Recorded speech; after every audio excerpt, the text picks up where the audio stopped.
Hi అందరికీ welcome back to గురువార talks 15 blogs. Today recipe capsicum masala gravy curry. Capsicum masala gravy curry చాలా అంటే చాలా టేస్టీగా ఉంటుంది, కమ్మగా ఉంటుంది. చాలామంది రెస్టారెంట్కి వెళ్ళినప్పుడు చికెన్ బిర్యానీ కాంబినేషన్గా ఈ క్యాప్సికమ్ మసాలా గ్రేవీ కర్రీ కూడా ఆర్డర్ చేసుకుంటారు. చికెన్ బిర్యానీ కాంబినేషన్ చాలా అంటే చాలా బాగుంటుంది, చాలా టేస్టీగా ఉంటుంది అనమాట. ఈ కర్రీ రైస్లో కూడా చాలా బాగుంటుంది.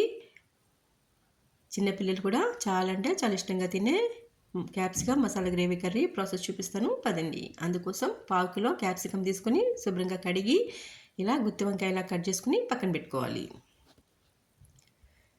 ఇలాగ గుత్తి వంకాయలా కట్ చేసుకుని పక్కన పెట్టుకోవాలి. పిల్లల్ని క్యాప్సికమ్ తినమంటే సరిగ్గా తినరు. పిల్లలే కాదు పెద్దలు కూడా అసలు తినరు అనమాట. ఇష్టం ఉండదు క్యాప్సికమ్ అంటే. అలాంటప్పుడు ఇలా మసాలా వేసి గ్రేవీ కర్రీలా చేస్తే చాలా అంటే చాలా టేస్టీగా ఉంటుంది. చూడండి, క్యాప్సికమ్ని ఇలా కట్ చేసేసుకుని చూడండి ఇలాగా గుత్తి వంకాయ ఇలా కట్ చేసుకుని పక్కన పెట్టుకోవాలి. తర్వాత స్టవ్ ఆన్ చేసి పెనం పెట్టి మసాలా పేస్ట్ కోసం ప్రిపేర్ చేసుకుందాం. అందుకోసం 2 స్పూన్లు పల్లీలు వేసి ఫ్రై చేయాలి. పల్లీలు ఫ్రై అయిన తర్వాత 2 స్పూన్లు నువ్వులు వేసి ఫ్రై చేయాలి. పల్లీలు నువ్వులు ఫ్రై అయిన తర్వాత స్టవ్ ఆఫ్ చేసేసి ఇవి 2 చల్లారనివ్వాలి. ఇవి చల్లారే లోపల మిక్సీ జార్ తీసుకుని 2 మీడియం సైజు ఉల్లిపాయలు ముక్కలు కట్ చేసి వేసుకోవాలి. మిక్సీ జార్లో 2 పచ్చిమిర్చి, 2 టమాటాలు ముక్కలు కట్ చేసుకుని వేసి పేస్ట్లా చేసుకుని పక్కన పెట్టుకోవాలి. ఉల్లిపాయ టమాటా పేస్ట్ చేసి కర్రీలో వేస్తే గ్రేవీ చక్కగా వస్తుంది. అందుకోసం ఈ పేస్ట్ని ఒక బౌల్లో వేసుకుని పక్కన పెట్టుకోవాలి. అదే జార్లోకి పల్లీలు నువ్వులు చల్లారనివి ఇవి వేసి అందులోకి 1 స్పూన్ జీలకర్ర, 1.5 స్పూన్ ధనియాలు, 5-6 లవంగాలు, 2 చిన్న ముక్కలు దాల్చిన చెక్క ముక్కలు, ఒక 2-3 ఇలాచి, 3 జీడిపప్పు పలుకులు, చిన్న నిమ్మకాయ సైజు అంతా చింతపండు ఇవన్నీ వేసి ఒక చిన్న గ్లాసు వాటర్ వేసి మూత పెట్టి ఫైన్ పేస్ట్ లాగా పేస్ట్ చేసుకుని పక్కన పెట్టుకోవాలి. తర్వాత స్టవ్ ఆన్ చేసి కళాయి పెట్టి 100 ml ఆయిల్ వేయాలి. ఆయిల్ వేడెక్కాక 2-3 లవంగాలు, చిన్న దాల్చిన చెక్క వేసి ఫ్రై చేసి అందులోకి ఉల్లిపాయలు టమాటా పేస్ట్ వేసి ఫ్రై చేయాలి. ఉల్లిపాయ టమాటా పేస్ట్ పచ్చివాసన పోయేంత వరకు ఫ్రై చేయాలి. ఇప్పుడు కొంచెం కరివేపాకు, 2-3 పచ్చిమిర్చి పొడుగ్గా చీల్చుకుని వేయాలి.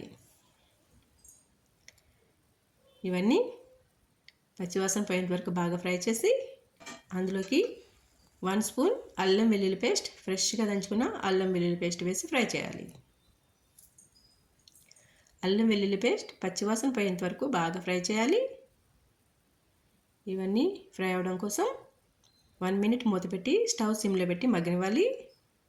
1 మినిట్ తర్వాత మూత తీసి చూద్దాం. చూడండి చక్కగా మగ్గిని ఫ్రై అయింది కూడా కదా. ఉల్లిపాయ టమాటా ఫ్రై అయింది. అందులోకి క్యాప్సికమ్ ఇలా గుత్తి వంకాయ ఇలా కట్ చేసుకున్న క్యాప్సికమ్ వేసేసి ఒకసారి బాగా మిక్స్ చేయాలి. ఉల్లిపాయ టమాటా పేస్ట్ క్యాప్సికమ్లోకి వెళ్ళేలాగా బాగా మిక్స్ చేసి మూత పెట్టి ఒక 2 మినిట్స్ స్టవ్ మీడియం ఫ్లేమ్లో పెట్టి మగ్గనివ్వాలి. 2 మినిట్స్ తర్వాత 1 టేబుల్ స్పూన్ కారం, 1 స్పూన్ సాల్ట్, 1/2 స్పూన్ పసుపు వేసి బాగా మిక్స్ చేసి మూత పెట్టి ఒక 2 మినిట్స్ స్టవ్ మీడియం ఫ్లేమ్లో నుంచి మగ్గనివ్వాలి. 2 మినిట్స్ తర్వాత చూడండి చక్కగా మగ్గిని. అందులోకి 1 గ్లాస్ వాటర్ వేయాలి. 1 గ్లాస్ వాటర్ అంటే 250 ml వాటర్ వేసి ఒకసారి బాగా మిక్స్ చేసి మూత పెట్టి స్టవ్ హైలో పెట్టి ఒక 10 మినిట్స్ కర్రీని ఉడకనివ్వాలి. 10 మినిట్స్ తర్వాత చూద్దాం. చూడండి చక్కగా ఉడికిపోయింది. ముక్క కూడా క్యాప్సికమ్ కూడా చక్కగా మగ్గింది అనమాట, ఉడికింది.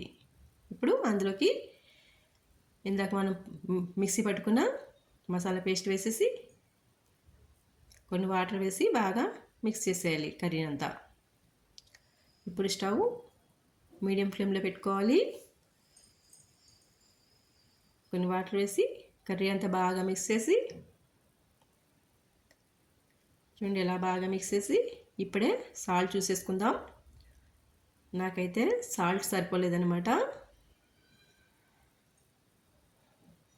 సాల్ట్ సరిపోలేదు నాకు. 1/2 స్పూన్ సాల్ట్ వేసి ఒకసారి బాగా మిక్స్ చేసి కర్రీని మళ్ళీ మూత పెట్టి ఒక 2 మినిట్స్ మగ్గనిద్దాం కర్రీ. స్టవ్ మీడియం ఫ్లేమ్లోనే ఉండాలి. 2 మినిట్స్ తర్వాత చూద్దాం చూడండి, బాగా దగ్గరికి అయింది. ఇప్పుడు స్టవ్ని సిమ్లో పెట్టి పైన కొత్తిమీర చల్లేసి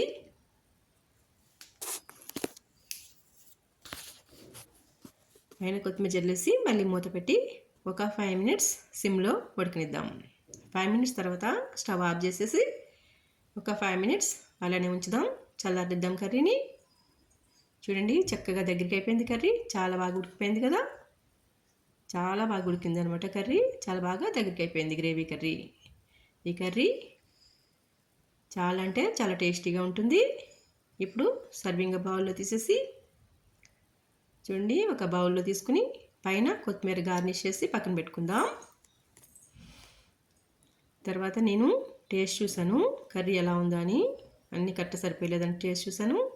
చాలా అంటే చాలా బాగా వచ్చింది. నేను టేస్ట్ చూసిన తర్వాత వీడియోని అప్లోడ్ చేస్తున్నాను. చాలా అంటే చాలా టేస్టీగా ఉంది, చాలా టేస్టీగా ఉంటుంది అనమాట ఈ కర్రీ. చికెన్ బిర్యానీలోకి, బగారా రైస్లో కూడా చాలా అంటే చాలా టేస్టీగా ఉంటుంది. అంతేనండి, ఎంతో టేస్టీగా ఉండే capsicum masala gravy curry ready అయిపోయింది. వీడియో నచ్చితే వీడియోని లైక్ చేయండి. మా గురువార టాక్స్ 15 ఛానల్ని సబ్స్క్రైబ్ చేసుకోండి, మమ్మల్ని సపోర్ట్ చేయండి. Thanks for watching.